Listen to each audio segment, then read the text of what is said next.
Bana, tuzungumzie performance ya Depu pamoja na Dube. Imeonekana ni safu ya ushambuliaji hatari kweli kweli. Tunawazungumza washambuliaji ambao wote wanachuma tano mpaka sasa hivi.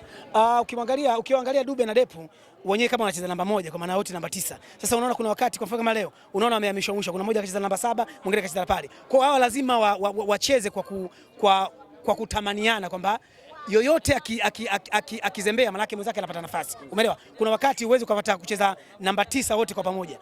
Kuna huyu Anili ambaye Pacome yuko nje, akiingia pale mara kwa mchezaji mmoja atatoka. Kwa lazima wenyewe wote wawili wale wapambane ili mmoja asimame kama namba 9. Kwa hiyo umeona namna alivyocheza, kila mtu kaonyesha kiwango, na Dube leo ukimwangalia kacheza kama namba 7, kuna wakati baadaye kaja kucheza kama namba 9, lakini alivyocheza namba 7 umeona namna ambavyo mishemisha alizokuwa anahangaika ili kumwaminisha kocha kwamba namba 9 ni mali yangu. Kwa hata Depu naye kamuonyesha kwamba kocha. Kwa hiyo kocha ana wakati mgumu sana kwa sasa hivi.